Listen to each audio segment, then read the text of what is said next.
All right, willpower. Why will it fail you in 2017, and what can you use to replace it with? Hey, let's examine willpower. What's a situation that you would use your willpower on? Someone brings donuts into the break room and you don't want to eat donuts right now. Someone is aggravating you. They're in your face and you want to punch them in the face, but you use your willpower. You restrain yourself. You don't punch them in the face. Hopefully not. All right. Your spare tire that's in your trunk that you use when you get a flat tire. A backup generator on a building that you use when the power goes out. Why do you use those things but then very quickly try to get something back online and not continue to use those things? Because they're designed to stand in the gap temporarily to help you in a moment, right? Willpower is very much the same way. You're trying to accomplish a goal, and they say it takes 21 days to create a habit, and you're trying to get there with willpower. You say, I've just got to make myself do it. I've got to stop smoking. I've got to start working out. You're trying to get there with willpower. All right. Willpower lets you say no to the donuts in the break room. But then what do you say after 5 or 10 minutes if they keep passing the donuts around or they have them in your face? You say, I've got to get out of here. If I stay around these donuts, I'm going to eat one. That's 5 or 10 minutes later. What if the person who's in your face that was aggravating you, what if they don't leave you alone and they keep staying in your face? Your tone changes and you say, you've got to get away from me or I'm going to, do something I'm going to regret. So in those two scenarios, you just admitted that your willpower lasts about, 5, maybe 10 minutes, and then you need to get away from the thing that's tempting you, right? But now you're trying to go 21 days on willpower. Doesn't work. When you study the greats, people who are successful athletes, something that people do that doesn't get as much attention as it should is the power of visualization. What you do is mostly based on what type of person you perceive that you are. When you check up with you tend to do something that's in line of what you would normally do anyway. The brain likes to be consistent. All right?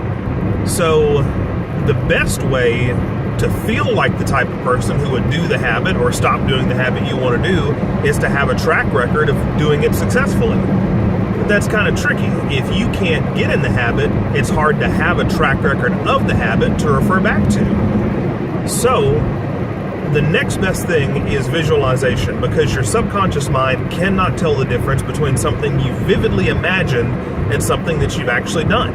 Or at least it gives similar weight to both an imagined thing and a real experience. You can read about someone like Jack Nicklaus, the famous golfer, who credits all of his success to the fact that he practices in his head successfully making the shot. They've done plenty of experiments with high school students, 3 groups. One group shooting free throws, they practice for a week. Group number 2 doesn't physically practice, but in their mind, they see themselves successfully making free throw after free throw. And group 3 does neither. Okay, well at the end of the experiment, group 3, obviously no improvement. Group 1 shows improvement from physical practice, but group 2 will normally show almost as much improvement as group 1 only practicing in their mind. That's a big deal if you think about it. Now here is something I want you to take with you and give a try. Everyone knows, oh yeah, you got to see it before you can have it, especially positive thinking people, motivational people. They say that, but how many people actually do it? 5 minutes a day, 10 minutes a day. Seeing yourself vividly, all the sights, all the sounds, recreating everything in your mind as someone who no longer smokes, as someone who is a jogger, as someone who works out, as someone who does business deals.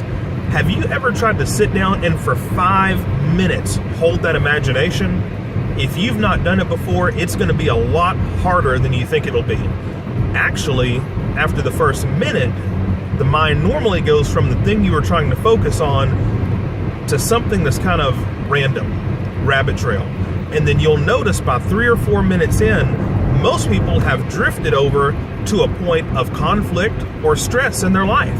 You'll think about something at work, something that's looming that you're not excited about, and you gravitate from the thing that you want to think about to the thing that's your greatest point of stress.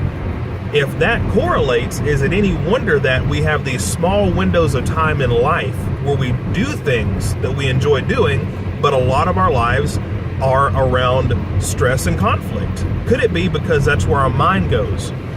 So if you've never tried it, like a lot of the greats talk about that's successful for them, not only saying and believing that you got to see it before you have it, but give it a try. 5 minutes, 10 minutes a night. Do that for a couple of weeks. Vivid imagery of the way that you want to be, and that will serve you well, much better than trying to do it with willpower.